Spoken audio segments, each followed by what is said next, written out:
महाराष्ट्राचे मुख्यमंत्री त्यांना सर्वप्रथम मी अभिवादन करतो। राजकारण हे सातत्याने चालतच असतं। त्या काळचं राजकारण वेगळं होतं, आत्ताचं वेगळं आहे। मी एक लोकशाहीमध्ये हीच मागणी आहे की आपण आत्ता काँग्रेसचे हात बळकट करायचे तर निवडून येणाऱ्याची ज्याची क्षमता आहे, जो पुणेकरांच्या मनामध्ये आहे, जो कार्यकर्त्यांना हवा असं वाटतो, त्याला उमेदवारी द्यावी। पण एकीकडे पक्ष तुम्हाला कुठे ना कुठे डावळायचा प्रयत्न करते। 6 वेळा तुम्ही नगरसेवक असून सुद्धा उपमहापौर देखील पदावर तुम्ही निवृत्त होते, त्यानंतरही तुम्हाला पक्ष कुठे ना कुठे हे डावलण्याचा प्रयत्न चालू आहे। मग त्याच्यावर काय सांगा? नाही, तर पक्ष डावलण्याचं म्हणजे वरिष्ठांपर्यंत काही लोक ही सगळ्या व्यथा पोचवत नाही आहेत की पुण्यामध्ये सक्षम उमेदवार आहेत। आता आम्ही सगळ्यांनी उमेदवारी मागितली, फक्त काही लोकांची जी एक टीम तयार करतात आणि ती त्यांची नावं पोचवली जातात। त्यामुळे आता वरिष्ठांनी जातीने लक्ष घालण्याची गरज आहे आणि मला वाटतं वरिष्ठ मला न्याय देतील। तुम्ही तुमची भूमिका मांडलेल्या आहेत पक्षासमोर, तरीही पक्ष तुम्हाला डावलतोय, तर जर पक्षाने तुम्हाला तिकीट दिलं नाही तर तुमची पुढची भूमिका काय असणार आहे? नाही, जर तरवर राजकारण नसतं, पक्ष मला 100% मला न्याय देईल, मला खात्री आहे। कारण पुणेकरांचाच मागणी आहे, पक्षाला आत्ता संकटकाळी निवडून येणारे उमेदवार पाहिजेत आणि माझ्यात ती क्षमता आहे। आपण जर माझं कामाची पद्धत पाहिली असेल की 30 वर्षात पुणे शहराच्या बाबतीत कितीतरी अनेक प्रश्न मी मांडलेत।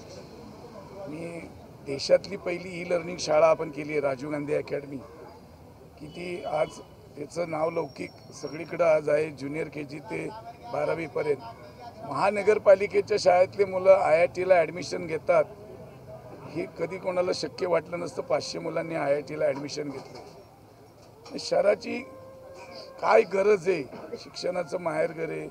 मग 7 वंडर असेल, 4D थिएटर असेल, भीमसेन जोशी कलादालन असेल, म्युझिकल फाउंटन असेल, साधू शिंदे स्टेडियम असेल, शहराचं उत्पन्न वाढवायचं काय, शहराला मेट्रो असणं, 5 TMC पाणी मुळशी धरणातून आणा, हे गेले मी 12 वर्ष मागं लागले, त्याला कुठेतरी आता मुहूर्त लागतोय। की कचऱ्याचा प्रश्न असेल, आरोग्याचा आहे। आज आपण बघितलं असेल की पुण्याला गुन्हेगारीने आणि ड्रग्जनी बेडाखा घातला आहे, हे पाहिलं असेल आपण। पुण्यासारख्या ऐतिहासिक शहरामध्ये हजारो किलो ड्रग्ज सापडते, ते कुठून आले, ह्याला हा तरुण पिढीला कुठं वाहत नेतो, या सगळ्या गोष्टीची गरज करणारा आणि पुण्याच्या मनातले विचार समजून घेणारा असा एक कार्यकर्ता म्हणून माझी चांगली ओळख आहे। त्यामुळे मला तिकीट देतील अशी मला खात्री। जर तुम्हाला तिकीट भेटलं नाही तर तुम्ही अपक्ष उमेदवार म्हणून उभं राहणार आहे का? जनता आणि कार्यकर्ते ठरवतील की काय करायचं। मी सांगितलं ना, जर तरवर काय होणार नाही, मला खात्री आहे। मला का नाही देणार काँग्रेस पक्षाने, मला तिकीट का नाकारावं याचं त्यांना उत्तर द्यावंच लागेल। काय रिझन आहे, माझ्यात काय कमी आहे, मी कुठला, माझ्यावर कुठला गुन्हा आहे, मी कुठलं करप्शन केलं आहे, मी कुठलं काय केलं, काही नाही। म्हणजे एकदम क्लीन चिट हा एक काँग्रेस पक्षाचा चांगला उमेदवार आहे। हा काँग्रेस पक्षाला मला न्याय द्यावा लागेल, कारण त्यांचे निकष आहेत की 2दा दिलं त्यांना तिकीट देऊ नये, परत जो निवडून येणारा तो क्रायटेरिया आहे। नवीन लोकांना संधी द्यायची, जे आत्ता आमदार आहेत त्यांना लगेच खासदारकी देऊ नये, असं सगळ्यांनी एका व्यक्तीला 2 पदं नाही, अशा सगळा विचार हा पक्षाच्या धोरणामध्ये आहे आणि त्या धोरणामध्ये पाहिलं तर मी एकटा बसतोय। आपसे जानना चाहेंगे कि पुणे के लिए काफ़ी कुछ आपने किया है, पुणे शहर के लिए पिछले 30 सालों में, और अब ऐसा एक सिचुएशन आया जहाँ पर एक ऐसी तरह से चयन प्रोसेस हो रहा है लोकसभा कंस्टिट्यूंसी का, जिसके कहीं ना कहीं आप पक्ष में नहीं है, तो ये आखिर क्यों हो रहा है? क्या लगता है इसकी वजह क्या हो सकती है? जो कर रहा है उसे नहीं चुना जा रहा, जो नहीं कर रहा है शायद उसे ज़्यादा दे रहा है फेवर। क्या कहते हैं? अभी हमारे आदरणीय नेता राहुल जी गांधी, आप देख रहे हैं कि देश भर पैदल यात्रा कर रहे हैं, वो लोगों से जुड़ रहे हैं, लोगों को अपील कर रहे हैं कि भाई हमें बीजेपी सरकार को रोकना है।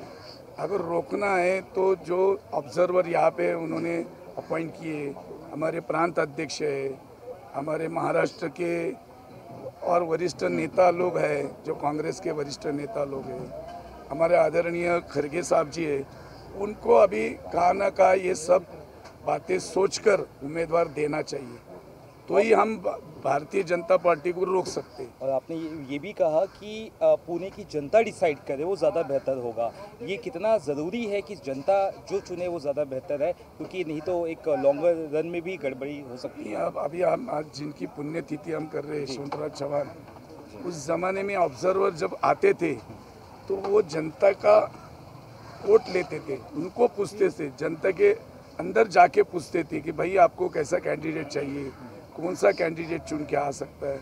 ऐसा आज मैंने वही मांग की है कि भाई लोगों से पूछो, जनता से पूछो, कांग्रेस के कार्यकर्ता से पूछो और आप डिसाइड करो कि कौन चुन के आएगा, उसको देना है। आज तो कांग्रेस की ज़रूरत है अच्छे कैंडिडेट देने की।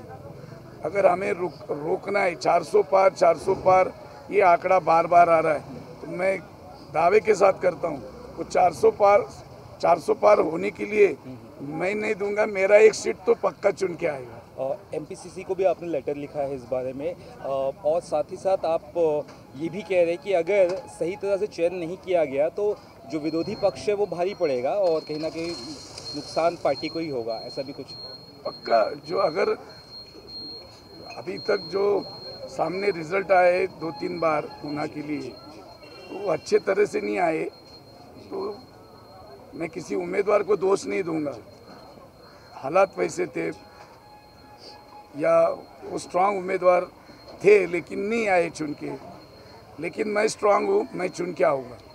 मुझे एक बार आप संधि दीजिए, मैं चुन के आऊँगा। मैं 40 साल कांग्रेस का काम कर रहा हूँ, एक निष्ठावान कार्यकर्ता हूँ। मैंने आज तक किसी पार्टी में कोई इधर उधर मैं कभी गया नहीं हूँ, तो आप मुझे संधि दीजिए। मेरे वरिष्ठ नेता राहुल जी से रहेंगे, खरगे जी रहेंगे, हमारे नाना पटोले रहेंगे, हमारे सब वरिष्ठ नेता जो कार्ड कमेटी के मेंबर है, वो सभी को मैं बोलूँगा हाथ जोड़ के कि आप मुझे संधि दीजिए, तो मैं लोकसभा का चुनाव पुणे से जरूर जीतूँगा और इसका रिजल्ट का परिणाम आने वाले सब जिला में, महाराष्ट्र में अच्छा ही दिखाई देगा, ये मुझे कॉन्फिडेंस है। मैं मेरे सहयोगी पार्टी भी लोग बोल रहे कि आबा बाबुल को दो, वो भी कह रहे कि सहयोगी जो हमारे अभी हमारे साथ है, शरद पवार जी साहब राष्ट्रवादी के अध्यक्ष और उद्धव जी ठाकरे शिवसेना ठाकरे गठ के अध्यक्ष, उनसे भी मैं मिला हूँ। उन्होंने भी कहा है कि आप जैसे कैंडिडेट को देना चाहिए, ये लेकिन पार्टी का अंतर्गत मामला है, लेकिन हमसे पूछा तो हम आपका नाम लेंगे। कहीं ना कहीं यहाँ पे लोगों में भी नाराजगी दिख रही है क्या कि आपको अगर टिकट मिले या नहीं मिले तो क्या हो सकता है उसके मुताबिक, जो कि विधायक है नहीं कि एक व्यक्ति को 2 पद एट ए टाइम नहीं देना है, तो फिर अभी जो विधायक है तो वो तो अभी उनका साल बचा है, वो और 2-3 बार विधायक बने फिर लोकसभा लड़े। ऐसा जनता की राय, हमारी राय, पार्टी की भी राय वही होनी चाहिए। वो हमारे साथ ही है, वो हमको छोड़ के किधर जाएंगे नहीं। पर अगर विधायक है और हमको अगर आज हम लड़ना चाहते हैं, हम 40 साल काम कर रहे, तो हमको संधि देना चाहिए। जिनको दिया है, जो इम्तिहान में बैठे लेकिन पास नहीं हो गए, तो बार बार वही लोगों को देने से फायदा क्या है? आपका फेथ नहीं क्या उनको? थोड़ा संदात बोलिए, हल्का फेथ संदात। नहीं क्या उनको? आपको नहीं देने के लिए फेथ फेथ होना चाहिए ना, कम से कम फेथ नहीं कि पार्टी को कि इतने पुराने होने के बाद भी भरोसा भरोसा है, फेथ नहीं ऐसा नहीं है, भरोसा है लेकिन हर पार्टी में कोई ना कोई होते हैं, तो वो ऊपर कुछ बोलते आई डोंट नो, लेकिन मुझे टिकट देंगे, मुझे विश्वास है। अरे आपके माध्यम से तो और पूरा विश्वास है। देखो आज जनता पुणे की है, सुबह से हम जा रहे हर जगह, 4 दिन से हम देख रहे, व्हाट्सअप फेसबुक पे आप देखो, लोग कह रहे कि एक अच्छा उम्मीदवार है उनको दो, पूरे यंगस्टर हमारे साथ है, माँ बाप हमारे साथ है और मेरा काम हमारे साथ है, तो मुझे टिकट मिलेगा। Thank you sir, thank you sir. अब बाबुल आगे बढ़ो, हम तुम्हारे साथ हैं। जोरत अब बाबुल आगे बढ़ो, हम तुम्हारे साथ हैं। अब बाबुल आगे बढ़ो, हम तुम्हारे साथ हैं।